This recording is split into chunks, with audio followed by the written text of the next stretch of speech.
ಸಾಮಾನ್ಯವಾಗಿ ಪ್ರಿಯರೇ, ಮದುವೆ ಆದ ನಂತರ ಅವ್ರಿಗೆ ತಕ್ಷಣ ಸಾಮಾನ್ಯವಾಗಿ ಒಂದು ಪ್ರಶ್ನೆ ಕೇಳ್ತಾರೆ ಜನ, ಸಂಬಂಧಿಕರು, ಅದರಲ್ಲಿ ವಿಶೇಷವಾಗಿ ರಿಲೇಟಿವ್ಸ್ ಭಾಳ ಪ್ರಶ್ನೆ ಕೇಳ್ತಾರೆ. ಏನಂತ? ಏನಪ್ಪ ಗುಡ್ ನ್ಯೂಸ್ ಏನು ಅಂತ ಕೇಳಿದ್ದೀರಾ? ಯಾರಾದರೂ ನಿಮ್ಗೆ ಕೇಳಿದಾರಾ ಇಲ್ವಾ? ಗುಡ್ ನ್ಯೂಸ್ ಏನು ಅಂತ. ಗುಡ್ ನ್ಯೂಸ್ ಅಂದರೆ ನಿಮ್ಗೆ ಅರ್ಥ ಆಗ್ತದಲ್ಲ, ಏನಾದ್ರೂ ಅರ್ಥ, ಅವ್ರ ಅಪೇಕ್ಷೆ ಏನು?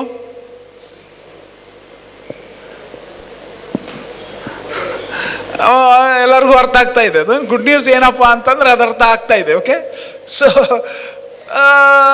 ಇದು ಸ್ವಾಭಾವಿಕವಾಗಿ ಸಾಮಾನ್ಯವಾಗಿ ಆಗುವಂಥದ್ದು.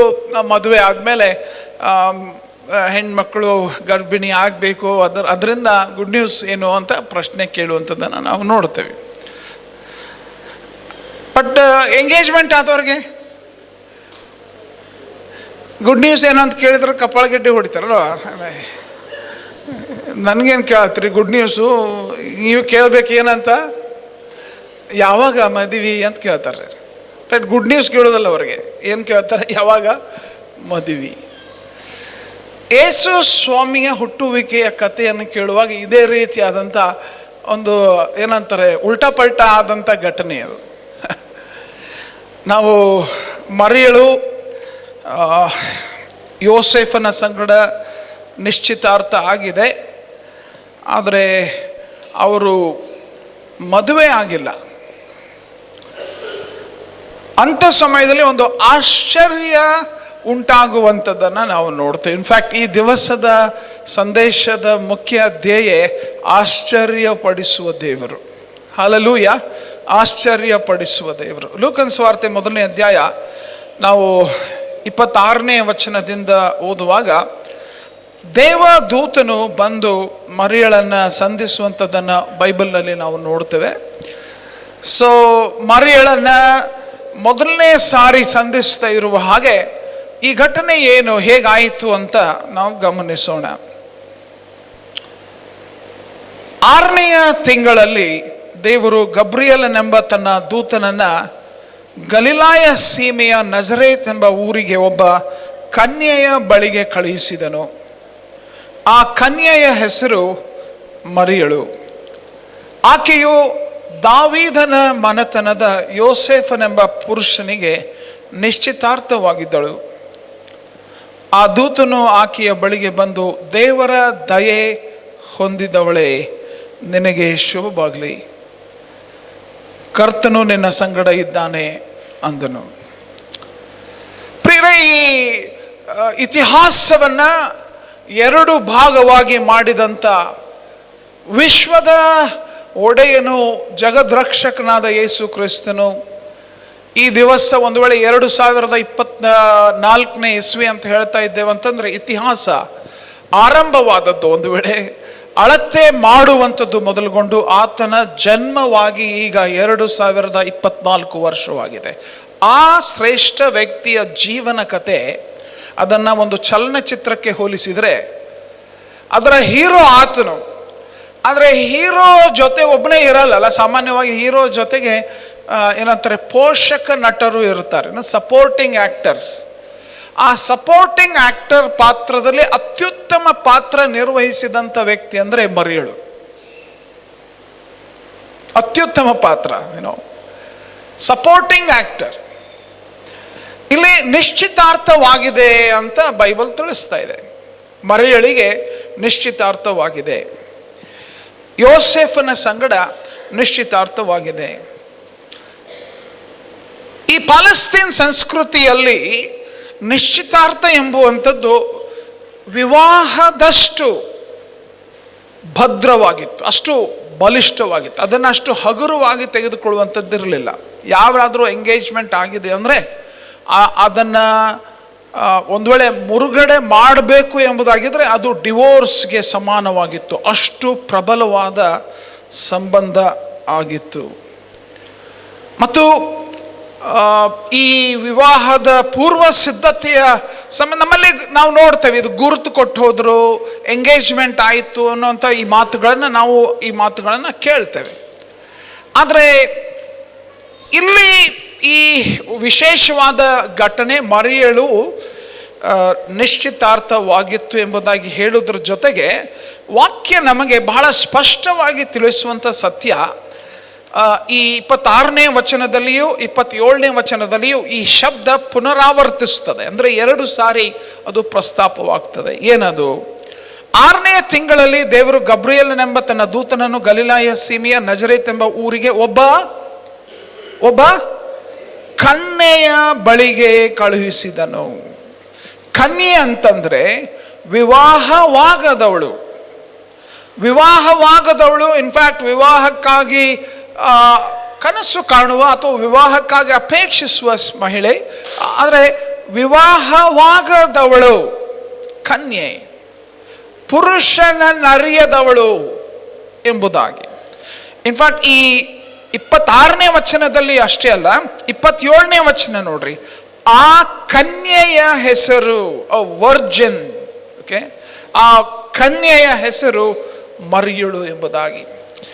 ಈ ವಾಕ್ಯ ಮರಿಯಳ ಒಂದು ಸ್ಥಿತಿ, ಮರಿಯಳು ಹೇಗಿದ್ದಳು ಅನ್ನುವಂಥದ್ದನ್ನು ನಮ್ಮ ಗಮನಕ್ಕೆ ತರುತ್ತಾ ಇರುವಂಥದ್ದು ಅಷ್ಟೇ ಅಲ್ಲ, ನಾವು ಕೇಳುತ್ತಾ ಇರುವಂಥ ಸಂಗತಿ, ವಿಶ್ವದ ಒಡೆಯನು ಲೋಕ ರಕ್ಷಣೆಗೋಸ್ಕರ ಮನುಷ್ಯರ ಮಧ್ಯದಲ್ಲಿ ಬಂದು ಅವರನ್ನು ರಕ್ಷಿಸುವ ಕಾರ್ಯಕ್ಕಾಗಿ ಬರುತ್ತಾ ಇರುವಾಗ ಇತರರಂತೆ, ಎಲ್ಲರಂತೆ ಸಾಮಾನ್ಯವಾಗಿ ಆತನು ಬರುವುದಕ್ಕೆ ಸಾಧ್ಯವಿಲ್ಲ. ಯಾಕೆ? ದೇವರು ತಾನೇ ಮನುಷ್ಯರ ಮಧ್ಯದಲ್ಲಿ ಬರ್ತಾ ಇದ್ದಾನೆ. ಸಾಮಾನ್ಯರಂತೆ ಹೇಗೆ ಬರ್ಲಿಕ್ಕೆ ಸಾಧ್ಯ?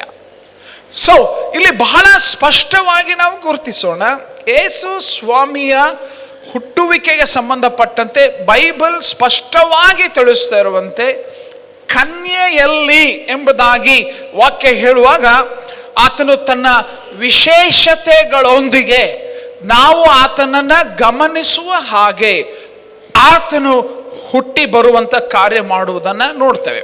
28ನೇ ವಚನ, ಆ ದೂತನು ಆಕೆಯ ಬಳಿಗೆ ಬಂದು ಹೇಳಿದಂಥ ಮಾತನ್ನು ಸ್ವಲ್ಪ ವಿಶೇಷವಾಗಿ ಗಮನಿಸೋಣ. ಏನು ಹೇಳ್ತಾ ಇದ್ದಾನೆ? ಪರಲೋಕದ ದೂತನು ಗಬ್ರಿಯೇಲನೆಂಬವನು ದೇವರ ಸುದ್ದಿ, ದೇವರ ಮುಖ್ಯ ಸಂದೇಶಗಳನ್ನು, ದೇವರ ಮುಖ್ಯ ಸತ್ಯಗಳನ್ನು ತಿಳಿಸುವ ಮುಖ್ಯ ಒಬ್ಬ ದೂತ. ಅವನು ತಿಳಿಸುವಂಥ ಮಾತು, ಅವನು ಹೇಳುವಂಥ ಮಾತು, ದೇವರ ದಯೆಯನ್ನ ಹೊಂದಿದವಳೇ ನಿನಗೆ ಶುಭವಾಗಲಿ, ಕರ್ತನು ನಿನ್ನ ಸಂಗಡ ಇದ್ದಾನೆ. ದೇವರ ದಯೆಯನ್ನ ಹೊಂದಿದವಳೇ. ಇನ್ಫ್ಯಾಕ್ಟ್ ಈ ವಚನ ಅಷ್ಟೇ ಅಲ್ಲ, ದೇವರ ದಯೆಯನ್ನ ಹೊಂದಿದವಳೇ ಅಂತ 28ನೇ ವಚನದಲ್ಲಿ ಅಷ್ಟೇ ಅಲ್ಲ, 30ನೇ ವಚನದಲ್ಲಿಯೂ ಕೂಡ ಈ ಮಾತು ತಿರುಗಿ ಪುನರಾವರ್ತಿಸ್ತದೆ. ಮರಿಯಳ ಸಂಗಡ ಮಾತನಾಡುವಾಗ ಆ ದೂತನು ಆಕೆಗೆ, ಮರಿಯಳೇ ಹೆದರಬೇಡ, ನಿನಗೆ ದೇವರ ದಯೆ ದೊರಕಿತು. ದೇವರ ದಯೆ ದೊರಕಿತು. ಮರಿಯಳು ಯಾರು ಅಂತ ಒಂದು ವೇಳೆ ನಾವು ಬಹಳ ಒಂದು ನೇರವಾದ ಪ್ರಶ್ನೆಯನ್ನು ಕೇಳುವುದಾಗಿದ್ದಲ್ಲಿ, ಮರಿಯಳ ಅರ್ಹತೆಯನ್ನು, ಮರಿಯಳ ಯೋಗ್ಯತೆಯನ್ನು, ಮರಿಯಳ ವಿಶೇಷತೆಯನ್ನು ಒಂದೇ ಒಂದು ಉತ್ತರ, ದೇವರ ದಯೆಯನ್ನ ಹೊಂದಿದವಳು. ದೇವರ ದಯೆಯನ್ನ ಹೊಂದಿದವಳು. ಇದು ವಿಶೇಷವಾಗಿ ನಾವು ಗಮನಿಸಬೇಕು. ಸೊ ದಯೆ ಅಂದ್ರೆ ಏನು? ಈಗ ನಾವು ಯಾವುದೋ ಒಬ್ಬ ಭಿಕ್ಷುಕನ್ನು ಬಂದು ದಯೆ ಮಾಡ್ರಿ ಅಂತ ಕೇಳುವಾಗ ಅನುಕಂಪದಿಂದ ನಾವು ಒಂದು ವೇಳೆ ಭಿಕ್ಷೆ ಕೊಡುವಂತಹ ರೀತಿಯಲ್ಲಿ ಅದು ದಯೆಯೋ, ಅಥವಾ ದಯೆ ಅಂದ್ರೆ ಮುಖ್ಯವಾಗಿ ಏನು ಅದರ ಅರ್ಥ ನಾವು ಯೋಚನೆ ಮಾಡಬೇಕು. ಯಾಕಂದ್ರೆ ಬೈಬಲ್ನಲ್ಲಿ ಈ ಶಬ್ದ ದಯೆ, ಇದರ ಮೂಲ ಅರ್ಥ ನಾವು ಗುರುತಿಸ್ಬೇಕು. ಯಾಕಂದ್ರೆ ದೇವರ ದಯೆಯನ್ನ ಹೊಂದಿದವಳೇ ನಿನಗೆ ಶುಭವಾಗಲಿ, ದೇವರು ನಿನ್ನ ಸಂಗಡ ಇದ್ದಾನೆ ಅಂತ ಆ ದೂತನು ಹೇಳ್ತಾ ಇರುವಾಗ, ಆ ದಯೆ ಮರಿಯಳಿಗೆ ಮಾತ್ರ ಇತ್ತ? ಆ ದಯೆ, ದೇವರ ದಯೆ ಅದು ಮರಿಯಳ ವಿಶೇಷತೆಯ? ದೇವರ ದಯೆ ಮರಿಯಳಿಗಿದ್ದಂಥ ಪದವಿಯ? ಇದು ನಾವು ತಿಳ್ಕೊಳ್ಬೇಕಾದದ್ದು ಬಹಳ ಬಹಳ ಮುಖ್ಯವಾದದ್ದು. ದೇವರ ದಯೆ, ದೇವರ ದಯೆ. ಈ ಶಬ್ದ, ಈ ದಯೆ ಅನ್ನುವಂಥ ಶಬ್ದ, ಇದು ಅನ್ಮೆರಿಟೆಡ್ ಫೇವರ್. ಇದು ಕೃಪೆ ಅನ್ನುವ ಶಬ್ದದ ಸಮಾನಾರ್ಥ. ಮೂಲ ಭಾಷೆಯಲ್ಲಿ ನಾವು ನೋಡುವಾಗ ಇದರ ಅರ್ಥ ಕೃಪೆ. ಇದು ಕೃಪೆ, ಅನ್ಮೆರಿಟೆಡ್ ಫೇವರ್. ಅರ್ಹತೆ ಇಲ್ಲದಿದ್ದರು, ಯೋಗ್ಯತೆ ಇಲ್ಲದಿದ್ದರು, ಸಾಮರ್ಥ್ಯ ಇಲ್ಲದಿದ್ದರು, ದೇವರು ಒಂದು ವೇಳೆ ಏನಾದರೂ ಮಾಡಿದರೆ ಅದು ದೇವರ ದಯಪ್ಪ ಅಂತ ನಾವು ಹೇಳ್ತೀವಿ. ಮಾರ್ಕ್ಸ್ ಸಿಕ್ಕಿದ್ದು 30, ಪಾಸ್ ಆಗಬೇಕಾದಕ್ಕೆ ಬೇಕಾಗಿದ್ದು ಮಾರ್ಕ್ಸ್ 35. ಆದರೆ ಟೀಚರ್ ಅಥವಾ ಆ ಬೋರ್ಡ್ನವರು ನಿಮ್ಮ ಮೇಲೆ ದಯೆ ತೋರಿಸಿ ಒಂದು 5 ಮಾರ್ಕ್ಸ್ ಹಾಕಿ ಪಾಸ್ ಮಾಡಿ ನಿಮ್ಮನ್ನು ಮುಂದಿನ ಕ್ಲಾಸಿಗೆ ಕಳಿಸಿರಬಹುದು. ಯಾರಿಗೂ ಹಂಗಾಗಬಾರ್ದು, ಬಟ್ ಹಂಗಾಗಿದ್ರೆ ಅದಕ್ಕೆ ಗ್ರೇಸ್ ಮಾರ್ಕ್ಸ್ ಅಂತಾರೆ ಅಲ್ವಾ? ಕೃಪಾಂಕ, ರೈಟ್? ಕೃಪಾಂಕ, ಕೃಪಾ, ಕೃಪೆ, ದಯೆ, ಕೃಪೆ ಅಂದ್ರೆ ಅರ್ಹತೆ ಇಲ್ಲ, ಯೋಗ್ಯತೆ ಇಲ್ಲ, ಸಾಮರ್ಥ್ಯ ಇಲ್ಲ, ಅಂದ್ರೂ ಆಶೀರ್ವಾದ, ಅದ್ಭುತ ಕೃಪೆ. ಪ್ರಿಯರೇ, ಇದು ಬಹಳ ನಾವು ವಿಶೇಷವಾಗಿ ಯೋಚಿಸಬೇಕು. ಮರಿಯಳ ಅರ್ಹತೆ ನಿಮಿತ್ತ ಅಲ್ಲ, ಯೋಗ್ಯತೆ ನಿಮಿತ್ತ ಅಲ್ಲ, ಸಾಮರ್ಥ್ಯದ ನಿಮಿತ್ತ ಅಲ್ಲ, ದೇವರ ದಯೆಯ ನಿಮಿತ್ತ. ದೇವರ ದಯೆಯ ನಿಮಿತ್ತ. ದೇವರ ದಯೆಯನ್ನ ಹೊಂದಿದವಳೇ, ನಿನಗೆ ಶುಭವಾಗಲಿ, ದೇವರು ನಿನ್ನ ಸಂಗಡ ಇದ್ದಾನೆ.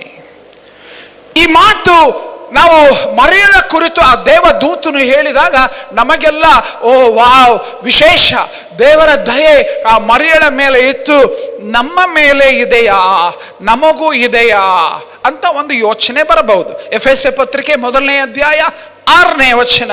ಆ 6ನೇ ವಚನ ಅಂದ್ರೆ 5, 6 ಜೊತೆಯಾಗಿದೆ, ನೀವು ಅದನ್ನು ಗಮನಿಸ್ರಿ.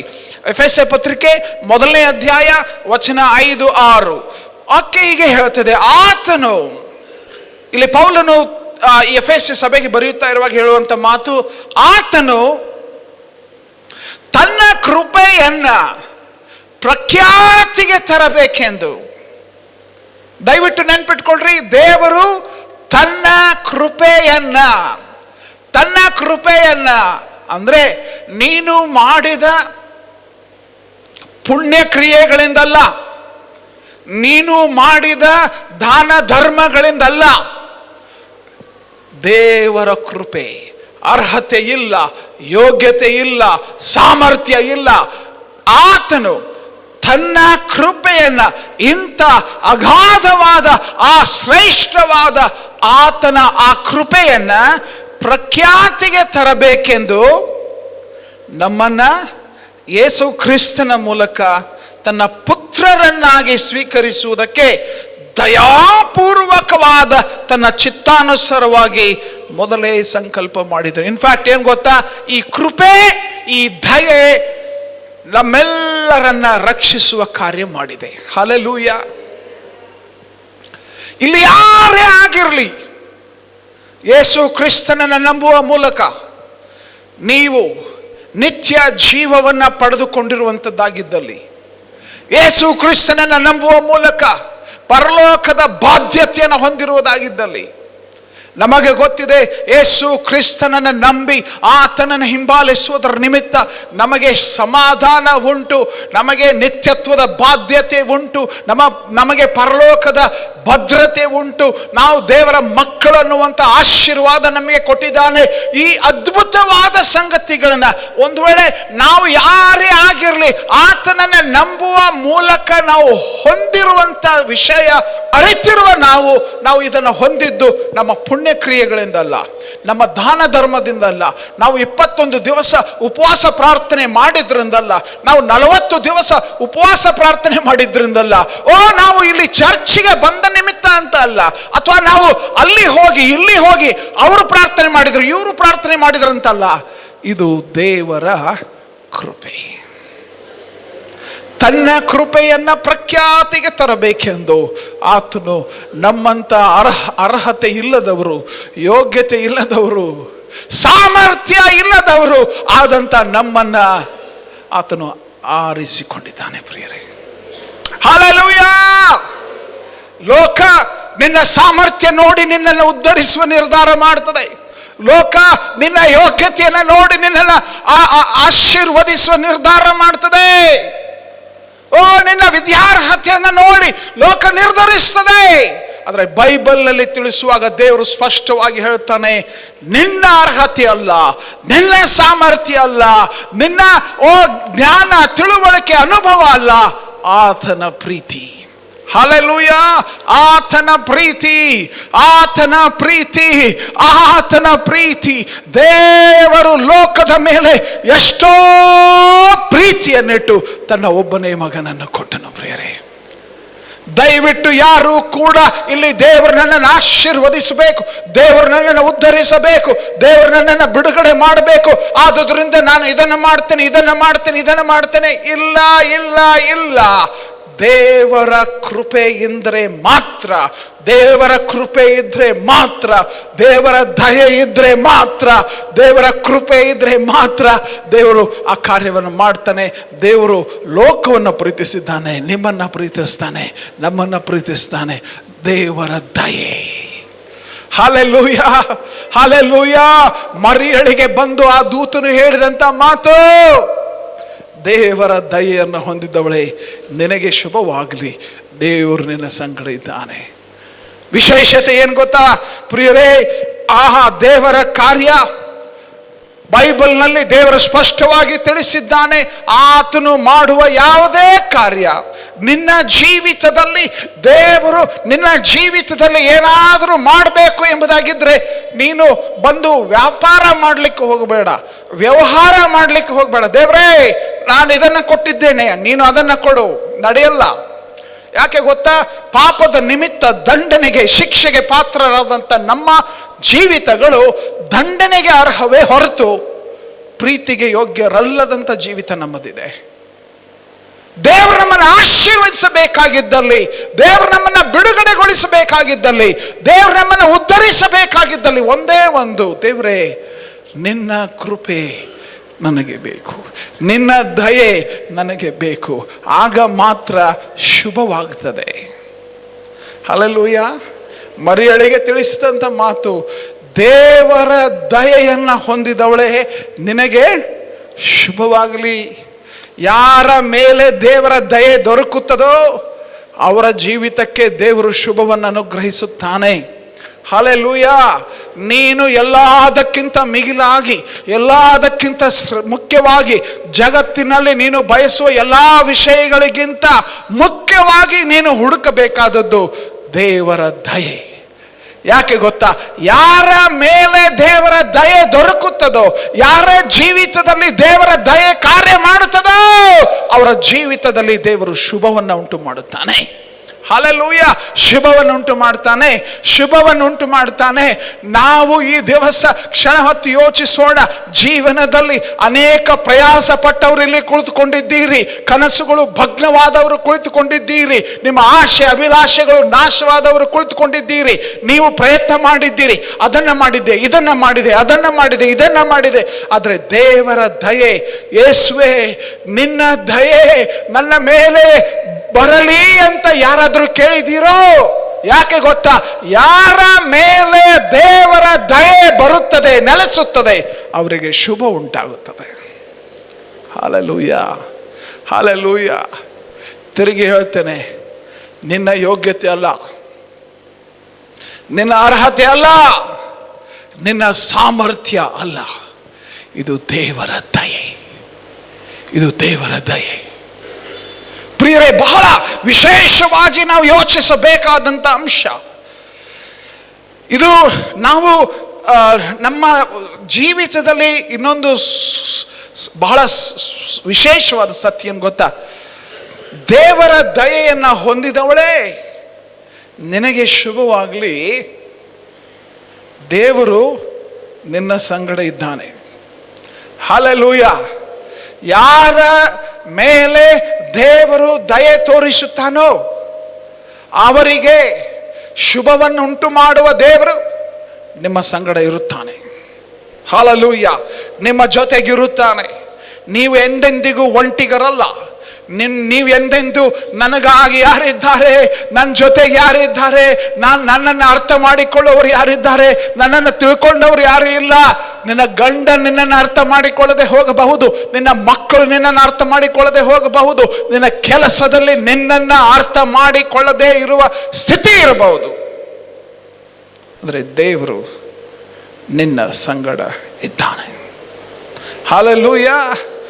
ದೇವರ ದಯೆಯನ್ನ ಹೊಂದುವ ಪ್ರತಿಯೊಬ್ಬರ ಸಂಗಡ, ದೇವರ ದಯೆಯನ್ನ ಹೊಂದುವ ಪ್ರತಿಯೊಂದು ಜೀವಿತದ ಜೊತೆಗೆ ಶುಭ ಉಂಟಾಗುತ್ತದೆ. ಹಲ್ಲೆಲೂಯಾ. ಶುಭ ಉಂಟಾಗುತ್ತದೆ. ಶುಭ ಉಂಟಾಗುವಂಥದ್ದು ಅಷ್ಟೇ ಅಲ್ಲ, ಅವರ ಸಂಗಡ ದೇವರು ಇರುತ್ತಾನೆ. ಕೇಳಿದ್ದೀರಾ? ಪ್ರಾರ್ಥಿಸಿದ್ದೀರಾ? ದೇವರೇ ನನ್ನ ಸಂಗಡಿಗಿರಪ್ಪ, ನನ್ನ ಸಂಗಡಿಗಿರಪ್ಪ, ನನ್ನ ಸಂಗಡಿಗಿರು, ನೀನು ನನ್ನ ಜೊತೆಗೆ ಬೇಕು. ಕೆಲವ್ರು ಏನ್ ಬೇಕು? ಹಣ ಬೇಕು, ಆಸ್ತಿ ಬೇಕು, ಐಶ್ವರ್ಯ ಬೇಕು, ಇದೇ ಬೇಕು, ಇದೇ ಬೇಕು, ಇದೇ ಬೇಕು. ಏನ್ ಗೊತ್ತಾ? ಯಾರಿಗೆ ದೇವರ ದಯೆ ದೊರಕುತ್ತದೆ, ಯಾರೊಂದಿಗೆ ದೇವರ ದಯೆ ಬಂದು ನೆಲೆಸುತ್ತದೆ, ಅವರಿಗೆ ಶುಭ ಉಂಟಾಗ್ತದೆ, ಅವರ ಜೊತೆಗೆ ದೇವರು ಬಂದು ನೆಲೆಸ್ತಾನೆ. ಹಲ್ಲೆಲೂಯಾ. ಕೃಪೆ ಅಂತ ಹೇಳುವಾಗ, ಓ ದೇವರ ದಯೆ ಅಂತ ಹೇಳುವಾಗ ನೀವು ಕೆಲವರು ತತ್ತರಿಸಿ ಹೋಗ್ಬಾರ್ದು. ಏನಪ್ಪ, ಓ ನನ್ನಂಥವ್ರಿಗೆ ದೇವರ ದಯೆ ದೊರಕುತ್ತದ? ನನ್ನಂತ, ಓ ಪಾಸ್ಟ್ರೇ ನಿಮಗೆ ಗೊತ್ತಿಲ್ಲ ನನ್ನ ಜೀವನ ಹೆಂಗಿದೆ, ಪಾಸ್ಟ್ರೇ ನನ್ನ ಹಿನ್ನೆಲೆ ನಿಮಗೆ ಗೊತ್ತಿಲ್ಲ, ಓ ನನ್ನ ಕುಲ ಗೋತ್ರ ಜಾತಿ ಧರ್ಮ ಇದ್ಯಾವುದು ನಿಮಗೆ ಗೊತ್ತಿಲ್ಲ. ಹೌದ್ರಿ, ನನಗೆ ಗೊತ್ತಿಲ್ಲ, ಆದ್ರೆ ನನ್ನ ದೇವರಿಗೆ ಗೊತ್ತು. ಆ ದೇವರು ಏನ್ ಗೊತ್ತಾ? ದಯೆ ತೋರಿಸುವ ದೇವರು, ಕೃಪೆ ತೋರಿಸುವ ದೇವರು. ನಿನ್ನ ಅರ್ಹತೆಯ ನಿಮಿತ್ತ ಅಲ್ಲ, ನಿನ್ನ ಯೋಗ್ಯತೆಯ ನಿಮಿತ್ತ ಅಲ್ಲ, ನಿನ್ನ ಸಾಮರ್ಥ್ಯದ ನಿಮಿತ್ತ ಅಲ್ಲ, ಆತನ ಪ್ರೀತಿಯ ನಿಮಿತ್ತ ಆತ ನಿನ್ನ ಮೇಲೆ ದಯೆ ತೋರಿಸ್ತಾನೆ. ಯಾಕೆ ಗೊತ್ತಾ? ಒಂದು ಘಟನೆ. ಬಿಲಿ ಗ್ರಹಾಮ್ ಅನ್ನುವಂಥ ಒಬ್ಬ ದೊಡ್ಡ ಸೇವಕರು. ಎಂಥ ದೊಡ್ಡ ಸೇವಕರಂದ್ರೆ, ಇತಿಹಾಸದಲ್ಲಿಯೇ ಅವರಷ್ಟು ಸ್ವಾರ್ಥ ಸಾರಿ, ಓಕೆ, ಸ್ವಾರ್ಥ ಸಾರಿ, ಇಷ್ಟೊಂದು ಜನರಿಗೆ ಸ್ವಾರ್ಥ ಸಾರಿರುವಂಥ ವ್ಯಕ್ತಿ ಈವರೆಗೂ ಜಗತ್ತಿನಲ್ಲಿ ಇಲ್ವೇ ಇಲ್ಲ. ಅಷ್ಟೊಂದು, ಆ ಚಿತ್ರ ನೋಡ್ತಾ ಇದ್ರೆ ಅಷ್ಟೊಂದು ಮಹಾನ್ ವ್ಯಕ್ತಿ, ಅಷ್ಟೊಂದು ದೊಡ್ಡದಾದಂಥ ಸೇವೆ ಮಾಡಿದಂಥ ಬಿಲಿ ಗ್ರಹಾಮ್. ಅವರು ತಮ್ಮ ರಾಜ್ಯದಲ್ಲಿ ಅವರು ಒಂದ್ಸಾರಿ ಕಾರು ನಡೆಸ್ಕೊಂಡು ಓಡಿಸ್ತಾ ಇದ್ದಂಥ ಸಮಯದಲ್ಲಿ ಏನಾಯ್ತಪ್ಪ ಅಂತಂದರೆ, ಸ್ಪೀಡ್ ಹೆಚ್ಚಾಗಿಬಿಡ್ತು, ಸ್ಪೀಡ್ ಫಾಸ್ಟ್ ಹೋಗಿಬಿಟ್ಟಿದ್ರು. ಫಾಸ್ಟ್ ಹೋಗಿದ್ದ ಕಾರಣ ಅಲ್ಲಿ ಒಂದು ಏನಂತಾರೆ, ಟ್ರಾಫಿಕ್ ಪೊಲೀಸ್ ಕಡೆ ಸಿಕ್ಬಿದ್ದುಬಿಟ್ರು. ಸೊ ಅವರು ಆ ಚಲಾನ ಅವರು ಕೊಟ್ಟು ನೀವು ಕೋರ್ಟಿಗೆ ಬರಬೇಕು ಅಂತ ಹೇಳಿ ಆ ಪೊಲೀಸ್ ಅವ್ರಿಗೆ ಅದು ಟಿಕೆಟ್ ಅದನ್ನು ನೋಟಿಸ್ ಕೊಟ್ಟು ಹೋಗ್ಬಿಟ್ರು. ಸೊ ಪೊಲೀಸ್ ಇದನ್ನು ಕೊಟ್ಟ ನಿಮಿತ್ತ ಬಿಲಿ ಗ್ರಹಾಮ್ ಅವರು ಕೋರ್ಟಿಗೆ ಹೋಗಬೇಕಾಯಿತು. ಕೋರ್ಟ್ ಮುಂದೆ ನಿಂತ್ಕೊಂಡಂಥ ಸಮಯದಲ್ಲಿ ಜಡ್ಜ್, ಇವು ಏನ್ರಿ ಟ್ರಾಫಿಕ್ ಕೇಸ್, ಇದು ಕ್ರಿಮಿನಲ್ ಕೇಸ್ ಅಲ್ಲ, ಏನಲ್ಲ, ಭಾಳ ತಲೆ ಕೆಡಿಸ್ಕೋದಲ್ಲ, ಬರೀ ಹಿಂಗೆ ನೋಡ್ತಾರೆ, ಹಿಂಗೆ ಹಿಂಗೆ ಹಂಗೆ ಮಾಡ್ತಾರೆ, ಓಕೆ ಫೈನ್ ಹಾಕಿ ಹಂಗೆ ಹಿಂಗೆ ಮಾಡ್ತಾರೆ. ಸೊ ಬಿಲಿ ಗ್ರಹಾಮ್ ಅವ್ರದ್ದು ಅದೇ ಸ್ಥಿತಿ ಆಯಿತು. ಅವರು ಹೆಚ್ಚು ತಲೆ ಎತ್ತಿಯೂ ಕೂಡ ನೋಡಲಿಲ್ಲ ಜಡ್ಜ್, ಆಲ್ಮೋಸ್ಟ್ ಲೈಕ್ ನಿಗ್ಲೆಕ್ಟ್ ಮಾಡ್ತಾ ಇರುವಂತೆ. ಗಿಲ್ಟಿ ಆರ್ ನಾಟ್ ಗಿಲ್ಟಿ, ತಪ್ಪಾಗೈತೋ ಇಲ್ಲೋ ಅಂತ ಕೇಳಿದರು. ಬಿಲಿ ಗ್ರಹಾಮ್ ಹೇಳಿದರು, ಗಿಲ್ಟಿ ಸರ್ ಅಂತಂದರು. ತಪ್ಪಾಗೈತಿ, ನಾನು ಸ್ಪೀಡ್ ಹೆಚ್ಚು ಡ್ರೈವ್ ಮಾಡಿದ್ದೀನಿ, ನಂದು ತಪ್ಪಾಗಿದೆ. ಆಯಿತು, ಹಂಗಂದರೆ ನೀನು 1000 ರೂಪಾಯಿ ಫೈನ್ ಕಟ್ಟಬೇಕು, 1000 ರೂಪಾಯಿ ಫೈನ್ ಕಟ್ಟಬೇಕು ಅಂತ ಹಿಂಗೆ ಹೇಳ್ತಾ ನೋಡಿದರು. ಇವು ಮುಖ ಪರಿಚಯ ಇದೆಯಲ್ಲ, ಇವು ಎಲ್ಲ ನೋಡಿದ್ದೀನಿ ಇವ್ರನ್ನ, ಇವರು ಅರೆ ಅವರು ಗುರುತಿಸಿ ಹೇಳಿದರು, ನೀವು ಕಾನೂನನ್ನು ಉಲ್ಲಂಘಿಸಿದ್ದೀರಿ ಅಂದರು. ಹೌದ್ರಿ, ನಾನು ಕಾನೂನನ್ನು ಉಲ್ಲಂಘಿಸಿದ್ದೇನೆ, ಅದಕ್ಕೆ ನೀವು ಫೈನ್ ಕಟ್ಟಬೇಕು ಅಂದರು. ಅವ್ರು ಹೇಳಿದ್ರು, ಆಯ್ತು ರೀ ಫೈನ್ ಕಟ್ತೇನೆ. ನೀವು ಬಿಲಿ ಗ್ರಹಾಮ್ ಅಲ್ಲ ಅಂತಂದರು. ಆ ಜಡ್ಜ್ ಕೇಳಿದ್ರು, ಅದಕ್ಕೆ ಹೌದ್ರಿ ನಾನು ಬಿಲಿ ಗ್ರಹಾಮ್.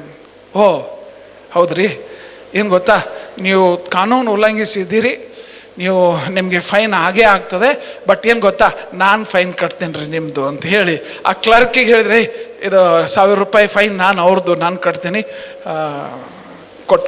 ಕೊಟ್ಟಿಸ್ಕೊಂಡ್ಬಿಡೋದು. ಆಮೇಲೆ ಹೇಳಿದ್ರು, ನೀವು ಆಮೇಲೆ ಬೆಟ್ಟಾಗ್ರಿ ನನಗೆ ಅಂತ. ಸೊ ಕೋರ್ಟ್ ಸೆಷನ್ ಮುಗೀತು. ಇವರು ಇನ್ಫ್ಯಾಕ್ಟ್ ಎದಕ್ಕೆ ಬಂದಿದ್ದೀನಿ ನಾನು.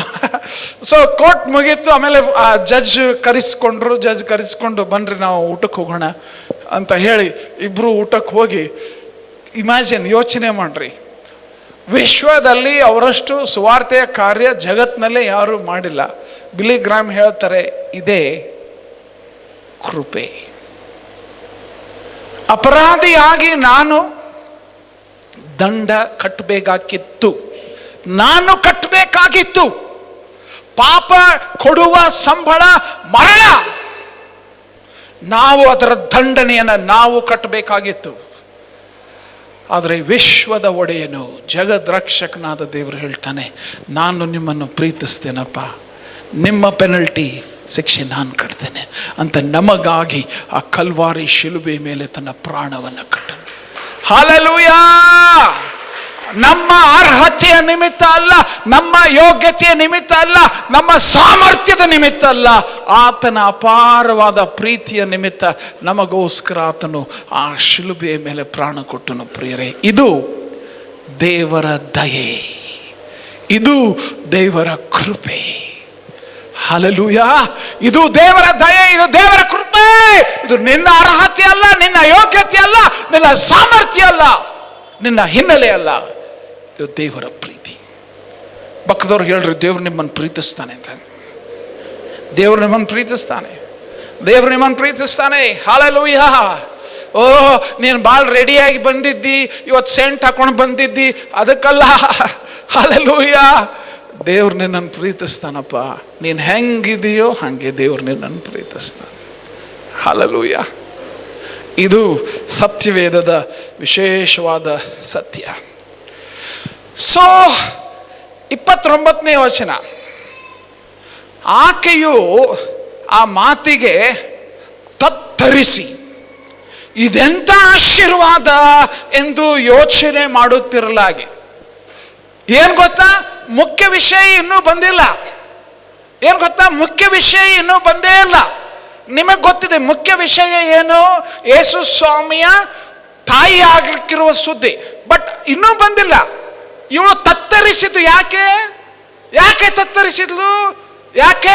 ದೇವರ ದಯೆ, ಶುಭ, ದೇವರ ಸಾನ್ನಿಧ್ಯ, ಇದನ್ನು ಕೇಳಿಯೇ ತತ್ತರಿಸಿಬಿಟ್ಲು. ನಮ್ಮಲ್ಲಿ ಇಲ್ಲಿ ಕೂತ್ಕೊಂಡಂತ ಕೆಲವರು ತತ್ತರಿಸಲ್ಪಡ್ತಾ ಇದ್ದೆ.